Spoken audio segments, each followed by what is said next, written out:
Hello and welcome to the 6th episode of our podcast. Every week we've been getting together, chatting about a variety of topics. Yep. I really enjoy this so much. I know. And in fact, yesterday I went to a deaf event and several people came up to me and they were like, I really love your podcast. You're talking about this, talking about that. I'm like, wow, people are really paying attention. They're looking for the little gems of inspiration. Yeah, I mean, we have a lot to share. We have a lot to say. I love that, how we can just talk and just be real, authentic. Yeah. So speaking of being real, this past weekend was a great moment for the deaf community. Oh, really? There's two things. First of all, before I get into the more new and exciting thing, Marlee Matlin was on Property Brothers. They have a spin-off show called Celebrity IOU. Yeah. It was really cool. My wife loves those kind of shows. We watch those kind of shows all the time. I enjoy just sitting with my wife watching different, house renovations. People that just making things look pretty and HGTV. That inspiration. Love that. Oh, my wife is big on HGTV. My queen too. So yesterday, Marlee surprised one of her longtime friends, Lisa Hermats, who I actually know, and she's from Michigan as well. Oh. So that's how I know her. And dude, you have to watch this because what they did to her backyard is gorgeous. And not only that, it was fun to watch Marlee put on construction boots and bust up cement and cut some things and do out of character. Definitely out of character. But the woman has gained a new skill, and now I heard rumors that she's setting up the Marlee Matlin construction business. I'm just kidding. Who's she hiring? You?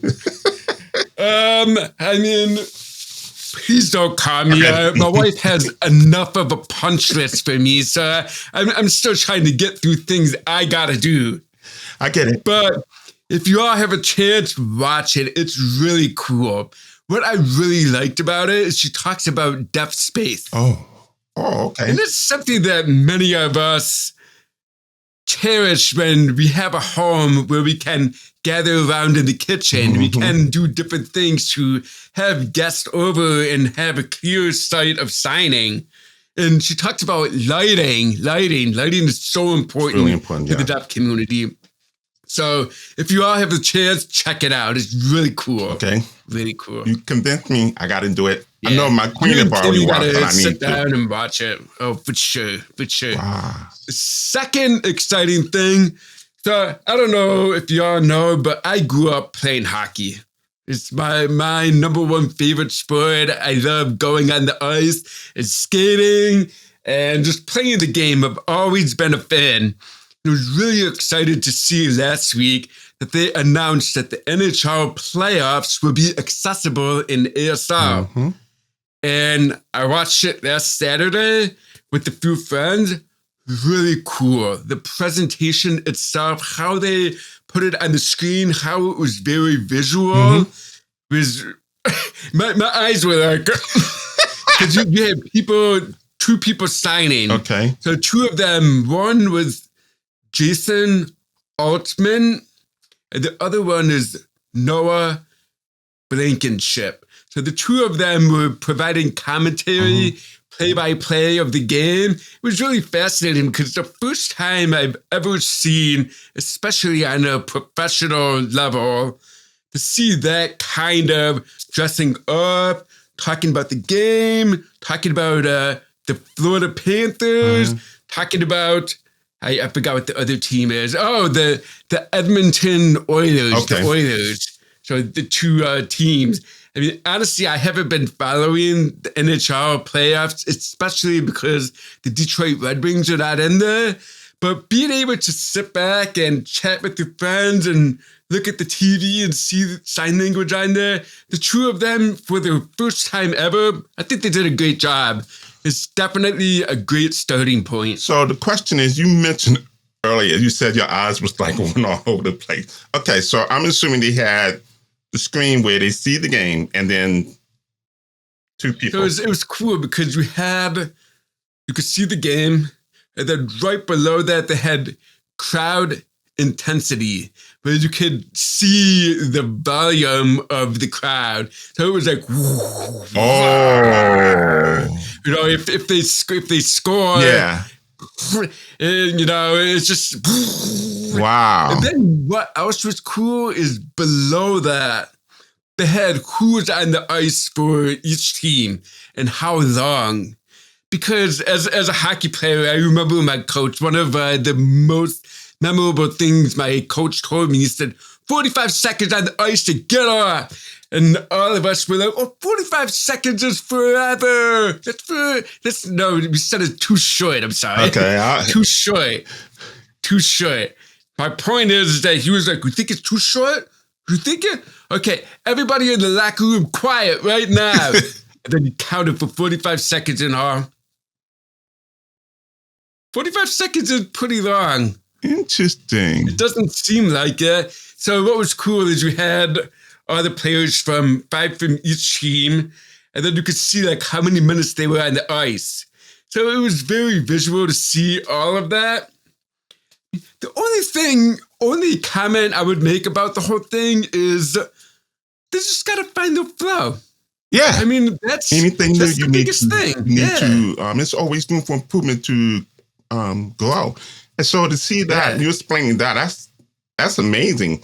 I mean, yeah, I think my eyes will be all over the place too, but later we'll get used to it when they improve on different visual cues. But that sounds like it was very visual.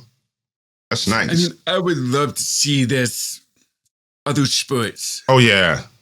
You know, now you have NHL is the first group that's doing that. They also did it for the USA soccer team last week, I believe. They provided accessibility for it as well. So it's really exciting to see like what's to come because, you know, football season's coming up. I would love to see it for that. Right now we're in the NBA finals with the Boston Celtics and the Dallas Mavericks. So I think that a lot of doors are going to open for that. And the organization that's leading that is called PXP Sports. Okay. And really, PXP stands for Play-by-Play Sports in sign language. Okay. And it was founded by a coder named Bryce Christensen. He's a coder. You know, he's a big Green Bay Packers fan. It seems like they're from Wisconsin, Milwaukee area. It's really cool. I think that'd be cool to see. Can you imagine every sports have that? Soccer, basketball, baseball. MLB. Wow. Soccer, yeah, for sure. I think they would gain a lot more fans because of that too. 100%. I mean, the deaf community loves sports. I know so many deaf sports fans, and I'm curious because you watch on NHL. Must be you have to pay for a subscription. So how it worked for me is, yes, I had to pay for a subscription for ESPN Plus. I have other subscription services, but it wasn't available on there. So I was like, I have to witness this piece of history. So I went ahead and paid $10.99 for ESPN Plus. And that's $10.99 per month. Okay. Yeah.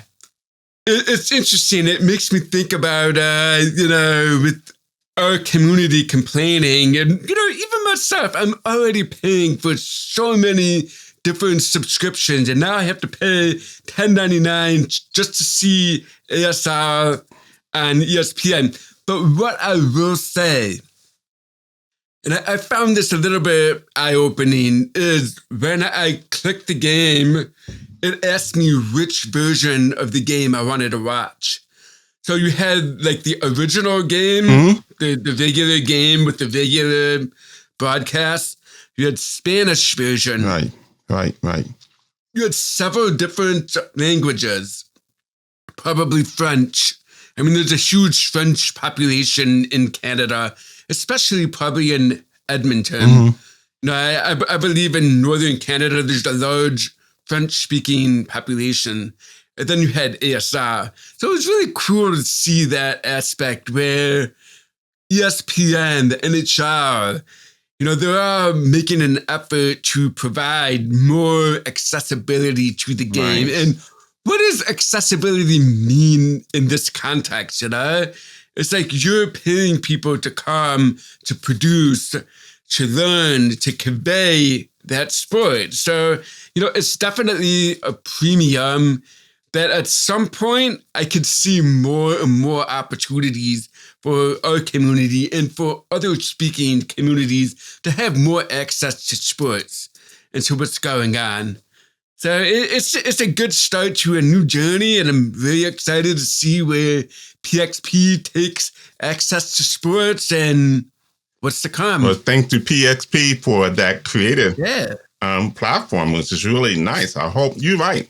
I hope it does open up more doors out there for other sports avenues. I'm curious to see how fast it would span. You know what I mean? Because they see this, they see the needs of this. Okay, we need it.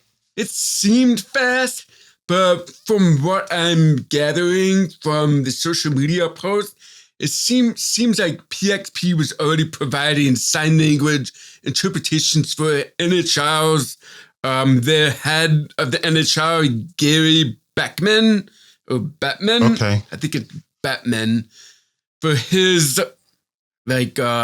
newsletters or whatever. So it seems like they've had an ongoing relationship. And this is the first big ground-shaking move that they've made. Wow. Yeah. I'm looking forward to see this on. That means I need to I'm looking forward to the NFL, the NBA, the WNBA. I mean, all of the sports leagues out there, MLS soccer. It's so amazing to see the ramped up awareness of our community, of our access needs and wants. 21st century. The time is now. Now. Yeah, for sure. I like this. Sure. I like this a lot. So I'm looking forward to that. I'm curious to see that for the NFL. I'm an NFL kid. So same. So, but yeah. Let's go Lions. Yeah. So let's talk about this weekend, this Sunday. What's this Sunday? Father's Day. Father's Day. So, Rara, what does Father's Day mean to you? I think Father's Day is an everyday thing, really. Just like Mother's Day is an everyday thing. For me, Father's Day is family. Whether they're blood or they're not blood. Those who you take care of spiritually, physically, helping, whatever, you caring. And for me, it's something that I value highly. I mean, as I mentioned before, it doesn't have to be just only June. I feel like Father's Day is an everyday thing. I didn't have a father growing up, okay? I mean, in my life or anything. None of that. Like the last time I saw him, I was 6. But since that, a little bit of trauma made me realize I don't want to be like him. I want to do something different. So, and that became a vow for me. I ended up writing a song on that too. And but for me, now that I'm a father of 3. I'm a godfather of 5. And I'm a spiritual father of 1, And so I love being a dad. I mean, I didn't have that, but I vowed that I didn't want to be like that. I want to make the difference, the impact. So for me, I care. And so for Father's Day, for me, I feel like I have everything. I don't need anything extra. I mean, people will ask me, what you want for Father's Day? I'm like, I already have it. I'm not thinking about anything else. I already have it. So yeah, that's what it means to you. What's this like for you?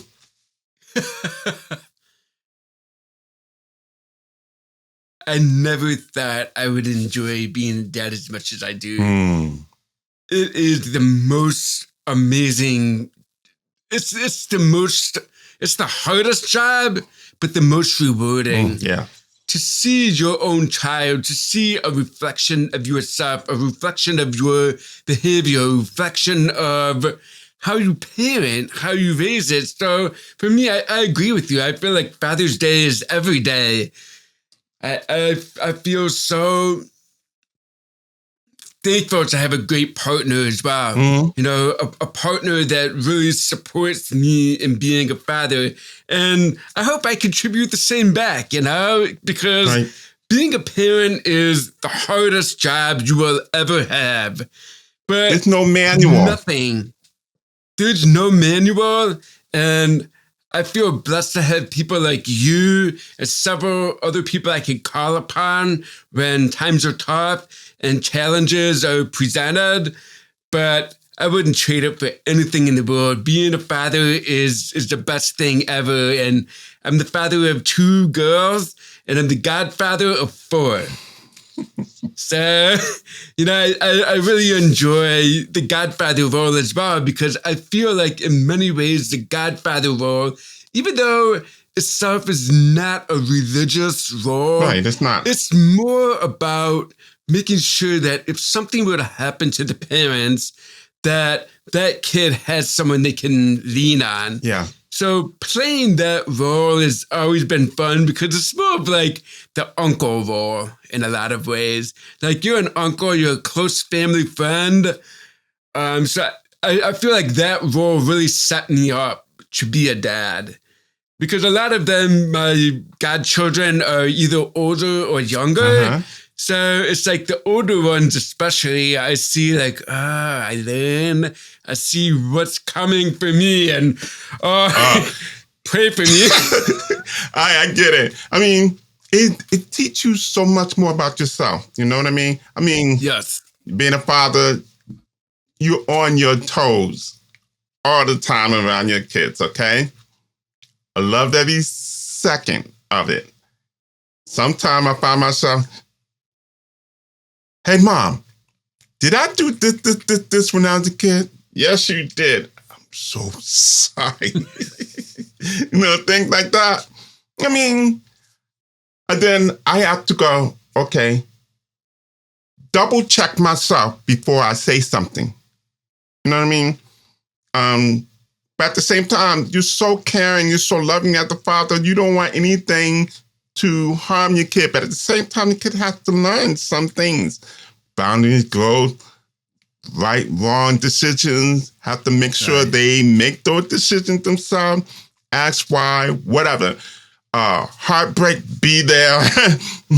I mean, I'm not there yet. Oh, I'm not there yet. I still go through it. Yeah. But it's a beautiful journey. You're right. I wouldn't trade it for anything. And when you have your best half with you on that, great. It's wow. For single dads, stepdads, foster dads, adopted dads, fur dads, spiritual dads, you mean a lot. I know we don't get much of a thank you. It's a thankless job. Same as mothers. It's a thankless job. But we knew what we signed up on. Okay? We did this from the heart. We did this because we care. We did this because we love. We're not asking anything in return. Once in a while we feel, can I get a thank you for something? You know? Right. Sometimes or sometimes you feel like, why did I do this? Okay, now I know why. You know your reason why. Remember your reason why to do that. So I enjoy. I'm the ups and downs, the good, the bad, the ugly, the crazy. But you sit back as they grow up and go on their own. You're like, wow, I had a part of this. It gets emotional. And sometimes you get emotional just by looking at your kid, no matter what age they are. And walk by, give you a hug. Hey, Dad. Hey, Mom. I love you. Just a hug and stuff. I get emotional. I'm like, wow. Okay, I'm doing something right. I'm doing something right, and it feels good. Thank you. For me, I'm always thanking him. Our Father, that's for this. For me, I grew up with a dad that was very with music. My parents owned a restaurant, so my dad was often working at the restaurant when I was growing up. So my mom, in a lot of ways, had to take on the dad role. And my mom is tough as nails. I mean, she doesn't take shit from anybody. So, growing up with that kind of dynamic where I would get home from school, my dad would be there. We would always have family dinners every night. It was important to my family. Even though we ate dinner at 4:30, it was important to my mom that we had dinner. And it was important to my dad too, because you need to have that relationship. But my dad's job was to run a restaurant and his hours were at night. So I remember growing up, Dad was always working, but we had that relationship where I was a drummer. I was really fascinated with music. I would show up to all of his shows. I always wanted to be like him. I wanted to make music and, play music like him and my uncle. So, while he wasn't around a lot growing up, he was around for me the second I decided I wanted to take the music business seriously. And there were a lot of challenges with that too, because, being in that role came with a lot of great responsibility, because I felt like I was, the deaf kid carrying my family's legacy. Because my dad and my uncle were very well known in the Detroit area for their music. So a lot of people knew them. So when I decided to go into it, it was like, I need to impress them. In fact, a couple of episodes ago, I talked about the first song that I wrote with Jake Bath.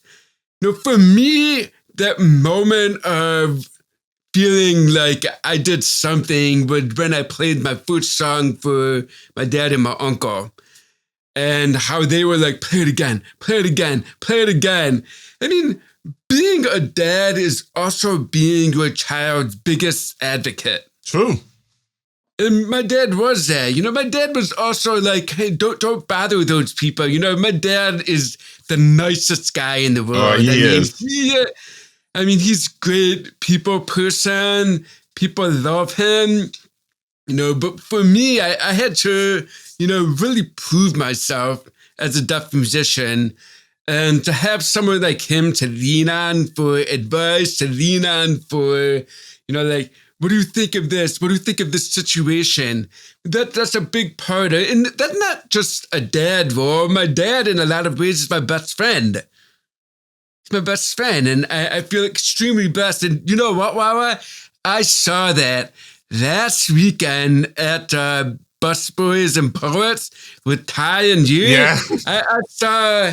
It reminded me a lot of my relationship with my dad. Wow, that feels good. Thanks, brother. And I think it's a beautiful thing when you can break the cycle, because I know a lot of friends who come from broken homes or broken relationships.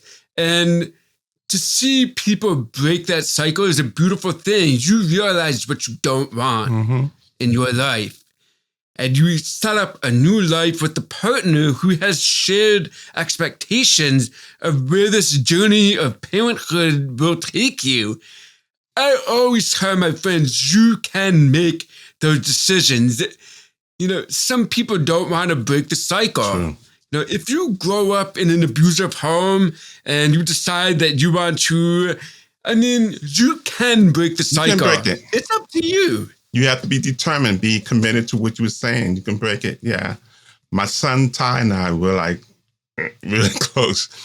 So, yeah. I think when he was 6, he said he wanted to be like, he had a show and tell at his school. Yeah. And that really surprised me. I didn't know. I came up and he said, he was explaining his report. I want to be like my dad, actor in music. And wait, what? Wow. So, okay, now I have to be careful what I'm doing now. He's looking up at you. He's looking up at you, and you're doing something different that really captivate his mind, his heart. And he feels, I want to be like my dad. How often do you have your child say, I want to be like my mom, I want to be like my dad? It's rare. They say, I want to be a policeman. I want to be like Superman. I want to be an actress. I want to be a doctor. I want to be a lawyer. I want to be like my dad. It hits different. Yeah. Okay. I'm my kid's hero? Okay. Didn't expect that, but that made me feel expired. So I exposed my son to a lot of different things, you know. My girls, they're daddy's girls. Whew. But my son is mama's boy. Yeah. Oh, he loves his mom. So it's a beautiful thing. Yeah, and your dad love Popsy. I love hanging around with him, talking and everything. When you guys get together, you guys just go off, just having a good time, just thinking you really say it as it is about dad. Dad says it as it is about you and all. I'm like, wow, I'm seeing this kind of conversation. It's like, that would make me feel like I'm looking forward to that with my kid. But at the same time, it's like, your kids really bring out the best of you. They really do. And sometimes you have to check yourself before you say something or move on or code or just give advice. I love my oldest daughter. One time she asked me, she goes, Dad, so when did you become Sean Forbes? I was like, what kind of question is that? Well, you know what I mean? Like, how did you become Sean Forbes? I was like, that's the name I was born with. She's like, no, you know what I mean, Dad. So we've been having a lot of interesting conversations about, fame, talking about, like, for example, when I went to DC recently, and I saw you, right before I left, my daughter was like, Dad, why do you have to go? Like, right, you're going to miss that this weekend. You're going to miss this. And of course, it made me feel so guilty. But then I told her, before you were born, Dad worked so hard to get to where he is today. Dad had to prove a lot of people wrong. Dad had to, so for me, to share those moments of vulnerability with my children, to show them that I got to where I am by believing in myself, by overcoming obstacles that were coming up my way, and leading by example. But, sometimes even leading by example, you need to give proof of that example. But my kids have no guilt in shaming me either, telling me straight up, like, Dad, that song is whack. Or, Dad, why are you doing that event? My kids are they like to provide that check and balance in my life. In addition to my wife as well. But that check and balance is crucial to fatherhood, because I went to an event a couple months ago and one guy came up to me and he was like, man, you've been quiet. You've been quiet. I mean, you should be like rolling up your sleeves and chasing different opportunities. And I looked at him. I said, I understand what you're saying, but I have something in my life that beats the fame, that beats every song I've ever written, every performance I've ever done. And the one thing that beats all of that is my children, my wife, my home life. I mentioned growing up when my dad went to work every night. I mean, I saw my dad every day, yeah, but, that quality time at night, we didn't really have that. But my dad had his own way of showing it. In fact, one night, I never forget, one night, I was sleeping and my dad, he woke me up.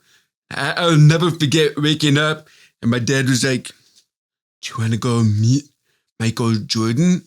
And I was like, what?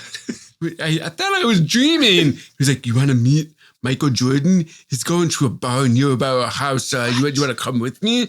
So my dad always gave me those cool opportunities. We went to the bar and Michael Jordan never showed up, but I will never forget the fact that my dad woke me up and took me there. It's nice. It gave me those opportunities to meet so many musicians in Detroit. My dad's the one who opened many of those doors. The job I have now, my dad opened the door, and then my dad was like, stop bothering them so much. Stop, they're busy. They're dealing with the biggest rapper in the world, Eminem, but I didn't care. I kept going, and, sometimes, yes, you should listen to your parents within reason. Sometimes you just intuitively know that you have to pursue these opportunities that pop up. I just love the fact that my kids, they look at me, you're just dad. Right.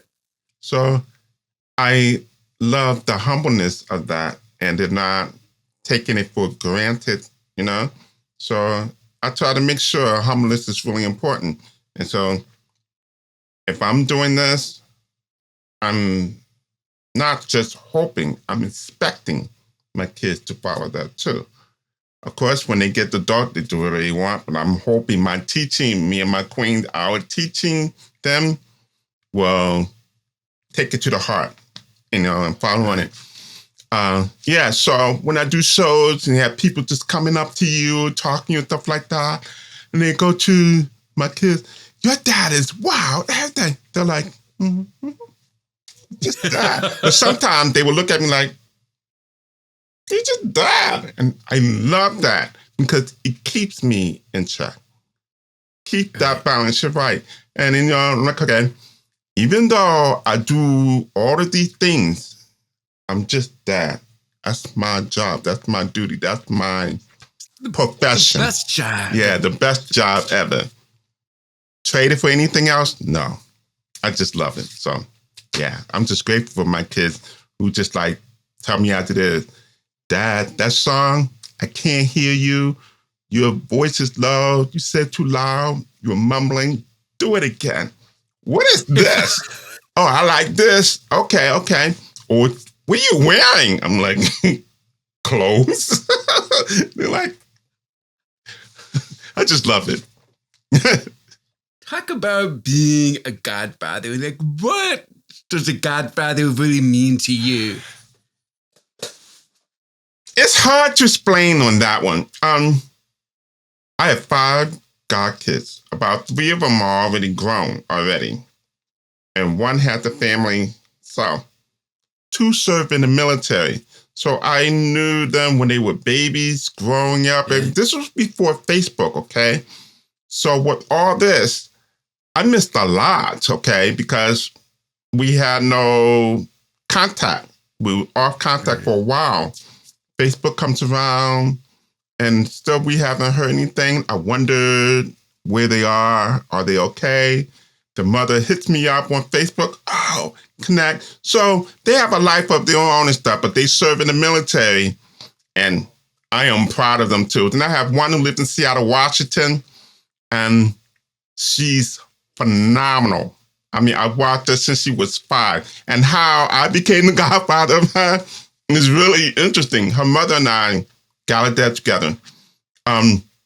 We was at a show and everything. We was in Minnesota at that time. I think they were living in Minnesota at that time. And I was staying at their home.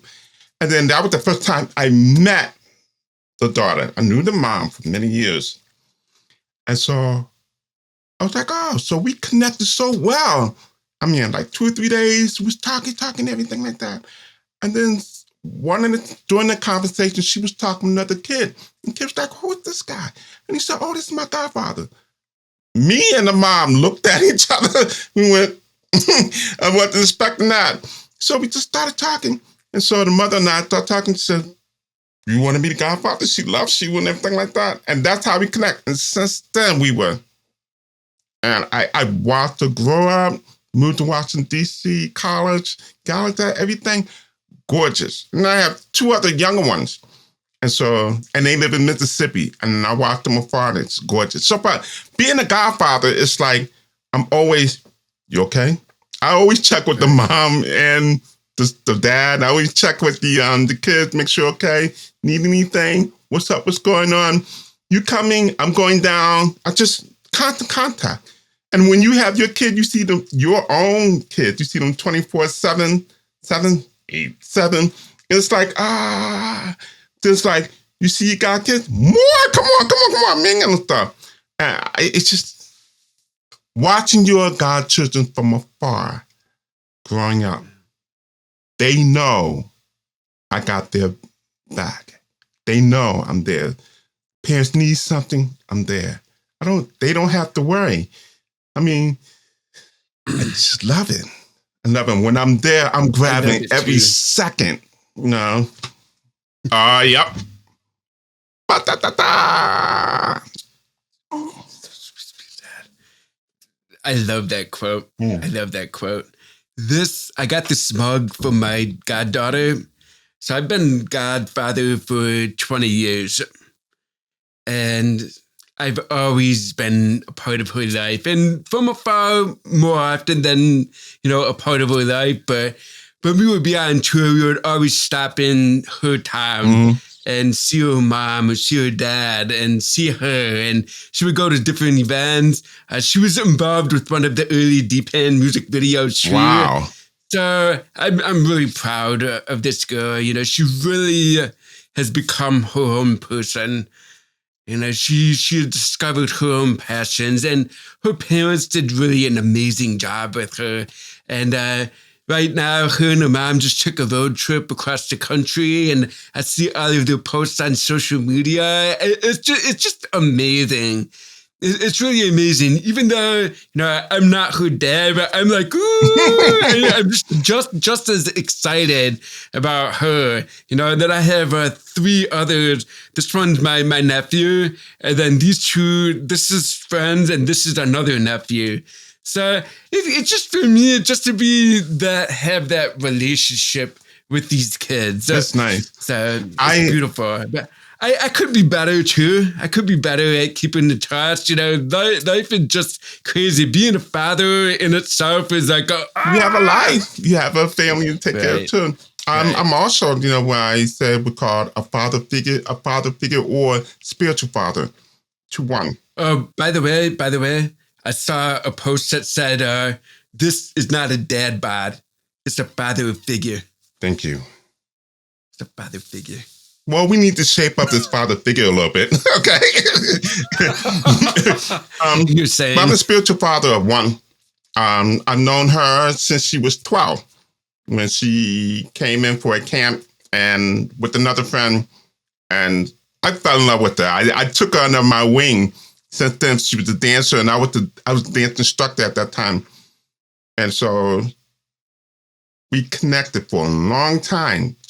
I've watched her grow up.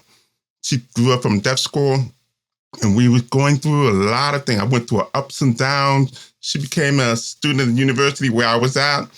I've watched her up and down. She was always contacting me, what I need, what she needs, what's going on to help her out. Decision, man, she opened my mind to things to be prepared for before my kids were even born, As a college student, I was like, oh, I got to be prepared for this, all that. It was a lot. And now, she just graduated PhD. She's a doctor. She's a professor.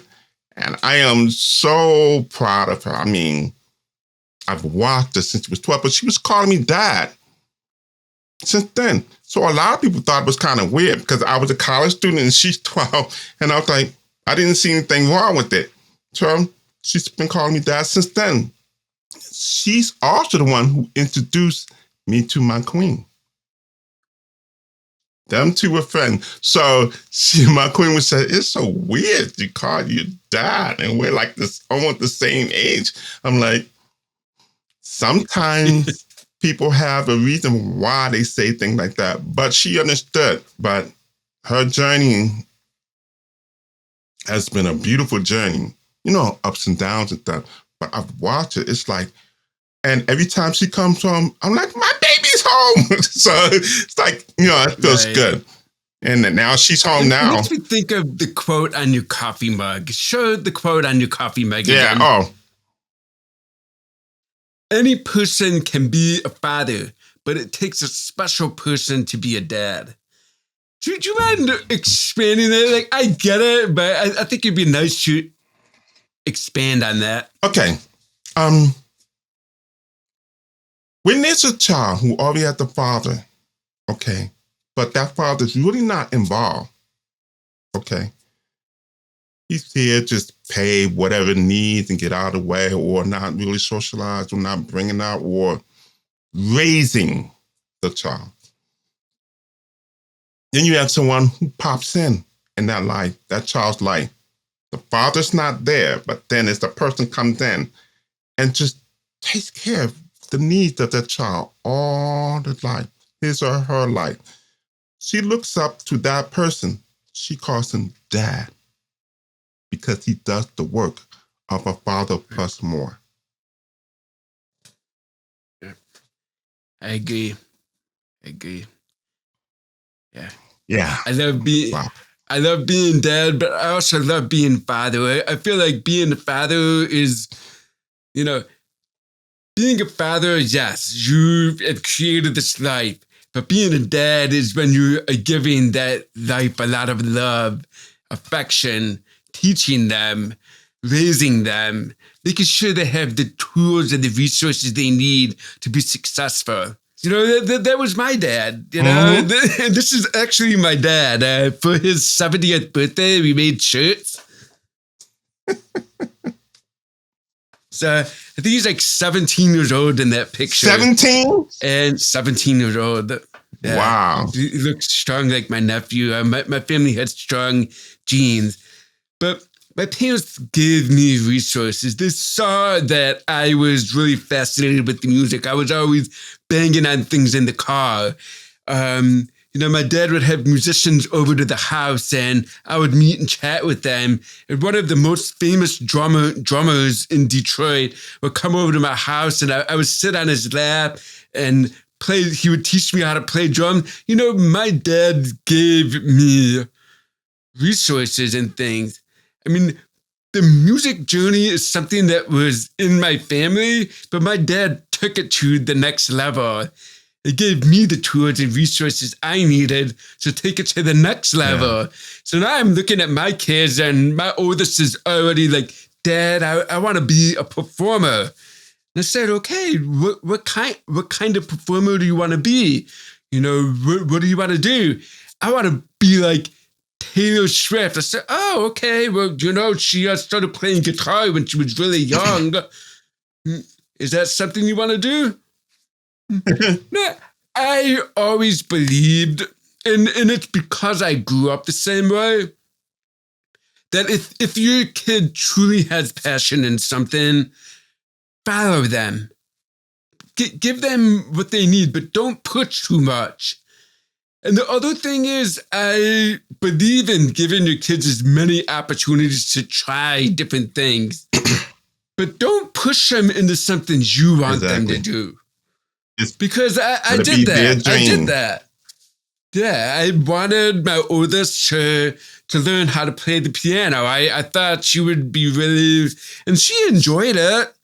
But then we had to sit down. She had a lot of different activities. I said, what activity do you love? And what activity do you, it's okay, sure, whatever. And the music, the piano, she didn't want to continue. So I said, fine, I get it. And if my parents sat down and told me, play the drums right now, play them right now, and watch and make sure my timing and my rhythm and everything, I don't think I would have become who I am today. Okay. I had to be bored.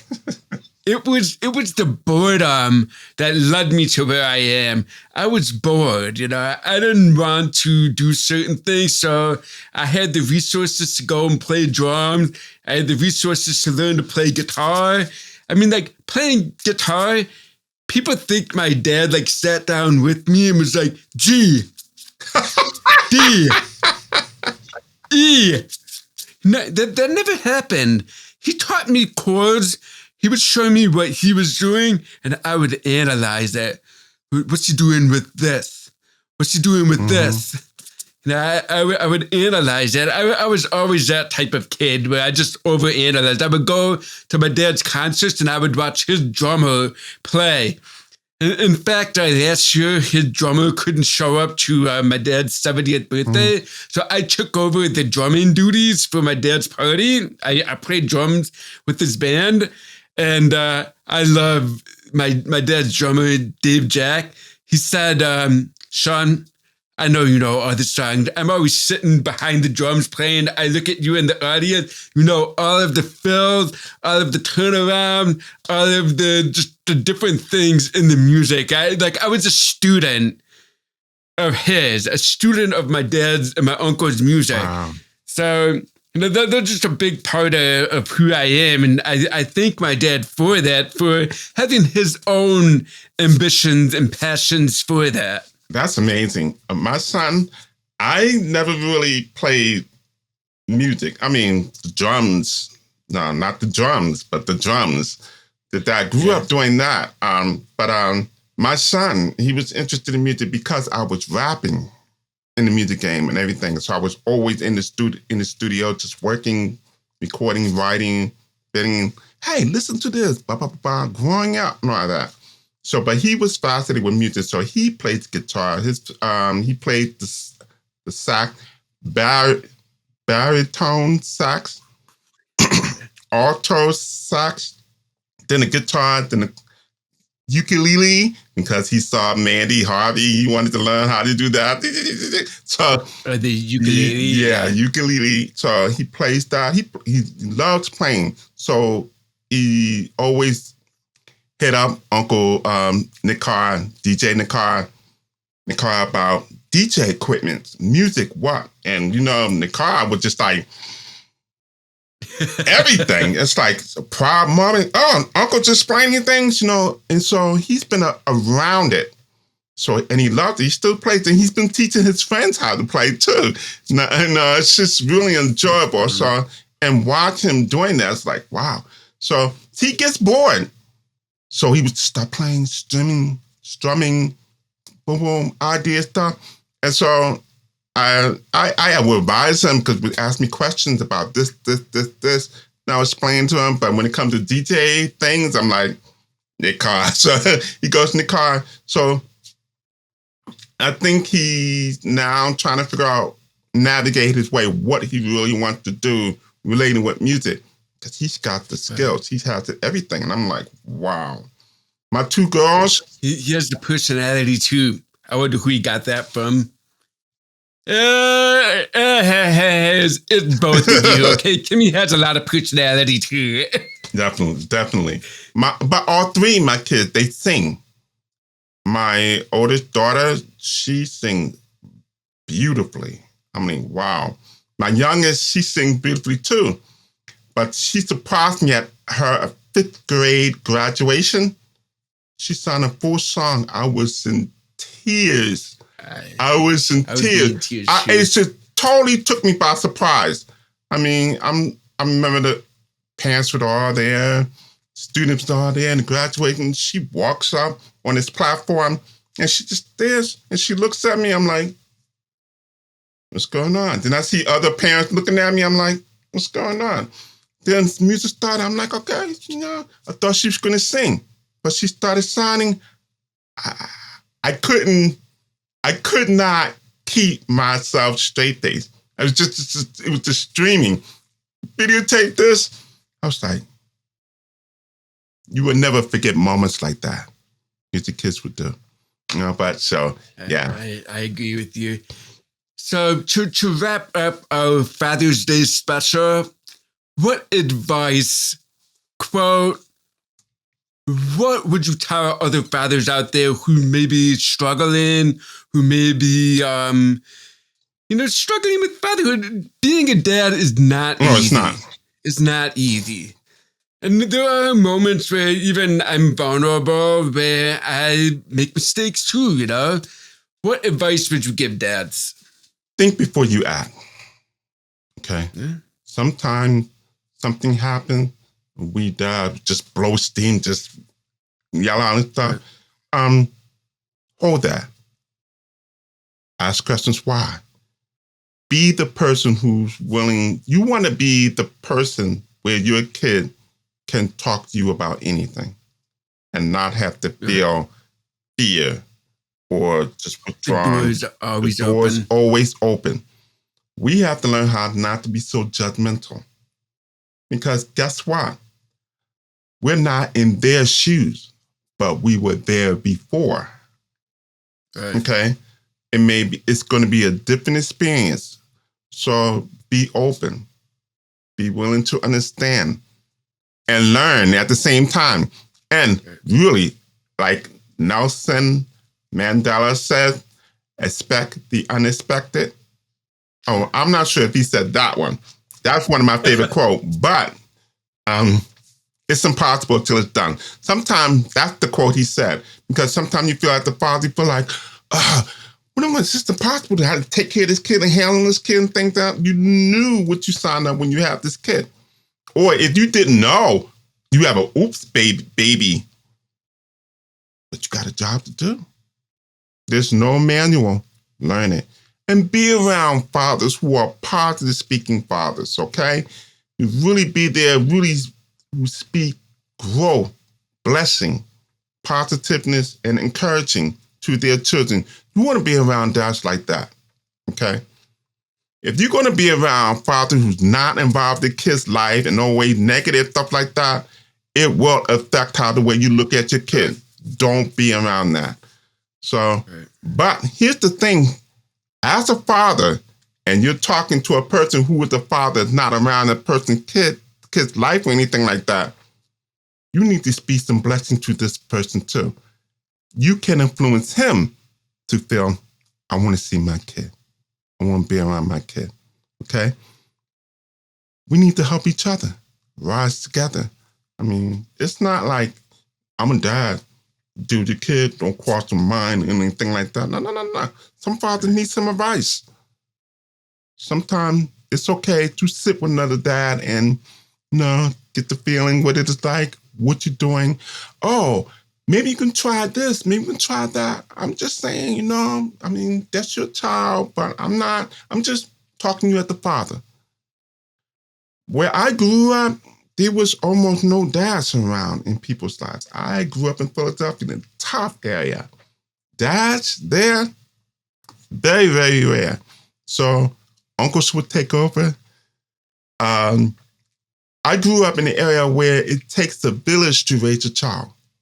So my community were dads around. They were there. If you do something wrong, they will call your mom and dad, let you know what's up, what's going on. Oh, yeah. And back then, it was okay to smack the stars out of another kid and then tell the parents why you did that. Right. And so it worked. Okay. You make sure you was on your best behavior. I appreciate parents who do that, who tell the other parents what's going on, because especially as deaf parents, it's good to have a community around to talk with, to reach out to. I'm curious, my kid does that at home. Is my kid doing that at your house? So I always leave that door open to other parents because you're right, it takes a village. And we have an amazing village here in this town. It's also like making the effort because as a deaf parent, it's hard to communicate with other hearing parents as well. True. It's hard. But me and my wife, we make that effort because we want to see our kids grow up in the best environment possible. Mm-hmm. It's provide, the most opportunities we can for our kids to interact with other hearing children. It's really nice. And a lot of parents have made the effort to text us, to communicate with us. We have that door open. I've even friended several of them on Facebook. So it's nice to have that. And social media plays a big part because I would think back in the 90s or the 80s when we were growing up, we didn't have social media. So it was like you had to make a phone call or you had to go to their house and knock on the door and tell the parents what was up. But now you have that everyday interaction. So I feel blessed to grow up in this day and age with my kids where technology really plays a big part of our lives. It makes things easier in a lot of ways. Yeah, it's easier. It is a little easier because everything is text. and we know what's going on. I think it's become more of like we are now the spies, CIA of our children in the area. I know what you did last summer. I know what you did last night. Where were you? You came home by 11 o'clock. I saw you. I mean, called like that. Now, what I mentioned earlier about getting slapped, I'm not encouraging that, but I'm just saying, let them know. I'm going to tell your mom and dad, what's up? I got spanked, okay? Yeah, I got smacked. I got smacked. I look like the kind of kid that needed to get spanked, right? Yeah. I mean, I got in trouble before, and then I realized, oh, these people are really watching me. I got to be on my best behavior. Or someone will give me advice. I'll never forget, I had one neighbor. She was like an older lady, but she was very interactive. So people in my area would call her Mama. Mama May. And so Mama May would go, hey, you guys been good? You doing your homework? And then she would have candy ready for it, like a bowl, just give them my stuff. And sometimes she would just, out of the blue, would call me. Warren, come here. I need to talk to you. And I'm thinking, I'm in trouble. Come and sit down. Just ask me how I'm doing. You doing good in school? Is that thing in your ear functioning well? My hearing aid that time. Yeah. Okay. You been listening to your mama? Yeah. You been helping your mama? Yeah. Are you sure you've been a good boy? Because I will find out from your mother myself. We mothers, we talk. I'm like, yeah. And she would say, you are the man of the house. You need to do the right thing. I know you're young, you're learning, but don't be a fool like these other fools out here. You know what I mean? I'm like, okay, fine. So sometimes when you walk away, you're thinking about that. Then you have some guys, older guys were like, stay strong, young man. Take care of the family. That's your job. Right. Didn't understand that growing up. But as time comes along, I understand. They check on you, and I value that teaching, So when we moved in this area, this does this. And so my queen didn't really experience that growing up. So when she finally saw, it was odd for her. Now she's like, oh, she loves it. So if you live in an area like that. Another thing I want to add is, as a dad, it's good to be sensitive, to be vulnerable. Oh, it is. And it's good to say, I'm sorry. Because I make mistakes all the time. It's like that quote, your kids are watching their parents grow up as well. I wasn't always dad. I had a whole other life before kids. And I love this life better than I love that life. I mean, I love that life too. But it's good to be vulnerable. It's good to make sacrifices for your children. Because I was talking about that before. I showed up to an event. One guy was like, why are you not more famous than you already are? I don't look at it like that. I look like I got to where I am, and now I have a new job that I love even more. That's hard to go back to this job. It is. And to find that balance and to be a part of your kids' life, to be there for them, to be transparent to an extent with your children. I think it's great. I think we live in a day and age where we can learn from so many other fathers, not just in person like you did on the streets of Philadelphia, but also online. I follow a lot of cool dad accounts that, sometimes in my moment of vulnerability, I'm looking on Instagram and I see a post from a dad that's like, you're doing great. You're doing the best you can for your children. Even one post this guy made, he said, my daughter, I work 60 hours a week and every day I come home to death. And he shows a video of him like driving up to his house and then the garage door opens and daughter's right there so excited for dad to arrive home. That's the kind of life you want to create for your children. You want your children to grow up and have children of their own and they come over. I mean, maybe I'm talking a little too far in the future, but that's the kind of life that I want. And you can break the cycle. I grew up in a family where my parents tried to break the cycle from their parents.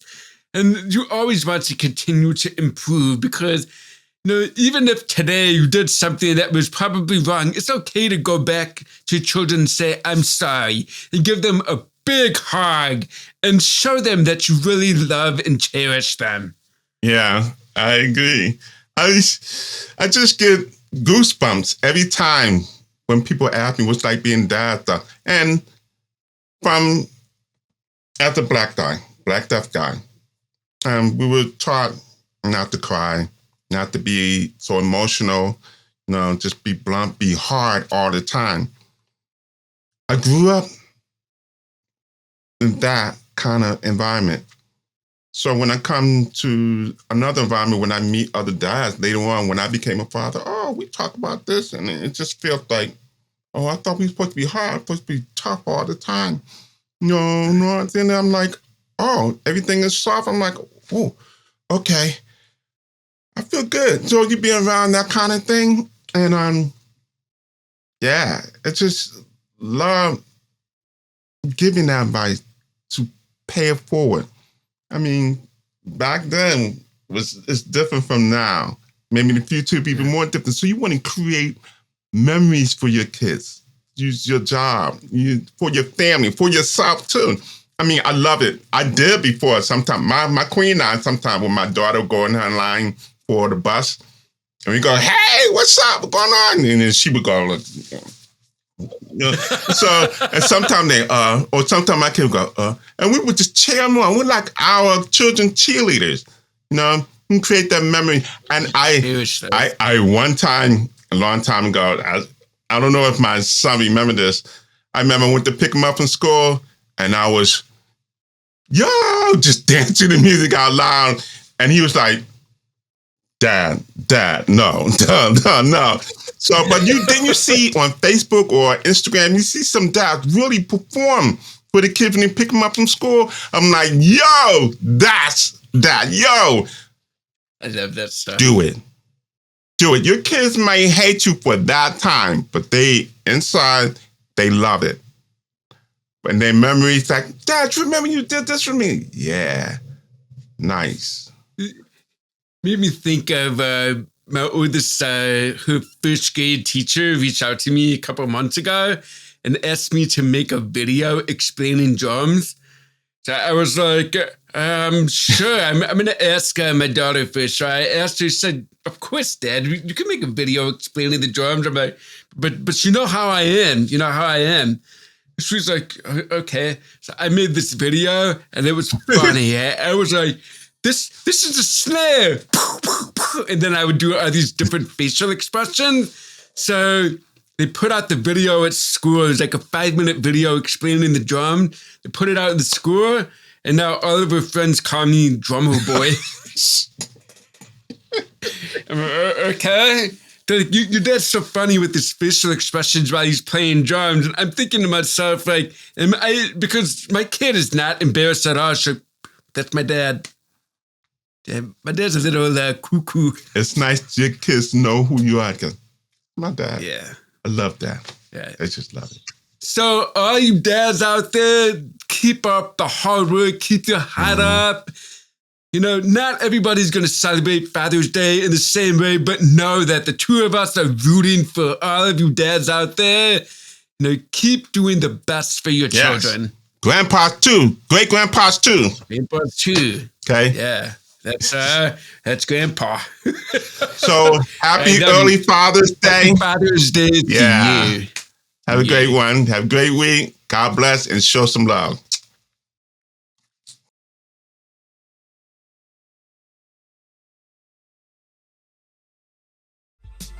DPAN.TV, the sign language channel.